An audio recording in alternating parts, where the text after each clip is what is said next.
Stalag 324 w Grondach.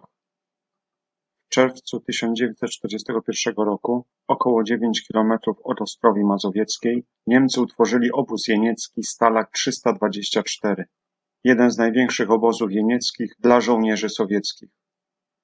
Obóz zajmował teren po obu stronach szosy do Różana, przy czym większa część obozu położona była po lewej stronie, na gruntach wsi Grondy i byłym poligonie wojskowym. Teren obozowy był otoczony ogrodzeniem drutu kolczastego, dozorowany przez niemieckich strażników. Do obozu kierowano jeńców sowieckich pojmanych podczas ataku III Rzeszy na Związek Radziecki. Byli to żołnierze Armii Czerwonej. Przyjmuje się, że do obozu w Grondach trafiło około 100 000 więźniów. Jeńcy docierali do obozu najczęściej po wielodniowej podróży po punktach zbornych. W wyniku wygłodzenia i wycieńczenia stan fizyczny wielu z nich był tragiczny już w chwili przybycia do Stalagu.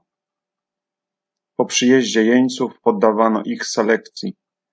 Oficerowie polityczni, członkowie partii komunistycznej, przedstawiciele inteligencji i Żydzi byli wywożeni z obozu i rozstrzeliwani w rowach przeciwczołgowych w lesie koło wsi Guty Bujno.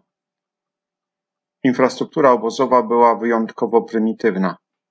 W pierwszych dniach transporty jeńców umieszczano na otwartym placu pod gołym niebem. Wkrótce został wybudowany kompleks prostych ziemianek o długości około 50 metrów, szerokości 5 metrów i wysokości 2 metrów, nakrytych dwuspadowym dachem opartym bezpośrednio na ziemi. Były to pomieszczenia mroczne, pełne wilgoci, nie stwarzające warunków do regeneracji sił. W każdej ziemiance kwaterowało około 100 osób, co w konsekwencji powodowało ciasnotę. W obozie nie było łaźni. Racje żywnościowe nie dostarczały odpowiedniej ilości kalorii. Na 12 jeńców wydzielano bochanek chleba i kilka łyżek marmolady. Więźniowie nie otrzymywali odzieży, większość z nich chodziła w strzępach mundurów. Katastrofalne warunki bytowe i skrajne wyczerpanie były przyczyną licznych chorób. W obozie panowała wszawica. Wszystko to powodowało ogromną śmiertelność więźniów.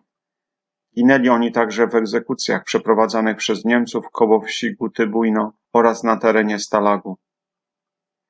Dla zastraszenia więźniów nocą strażnicy strzelali na oślep pomiędzy ziemiankami. Każdego dnia dziesiątki zwłok składano do wykopanych na skraju obozu ogromnych dołów.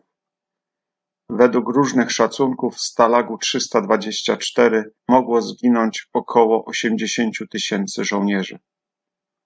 Na pomniku podana jest liczba 41 000 żołnierzy. Obóz jeniecki w Grondach istniał do zimy 1942 roku. Podczas likwidacji obozu pozostałych przy życiu około 1300 jeńców przeniesiono do Stalagu 333 w pobliskim Komorowie. Po wyzwoleniu terenu ujawniono 8 zbiorowych mogił. Ciała były z reguły składane do grobów bez odzieży. Odnaleziono niewielką liczbę przedmiotów osobistych, dokumentów czy monet. Brak urazów mechanicznych, śladów po kulach, złamań potwierdził, że większość pochowanych osób zginęła w wyniku głodu, mrozu i chorób.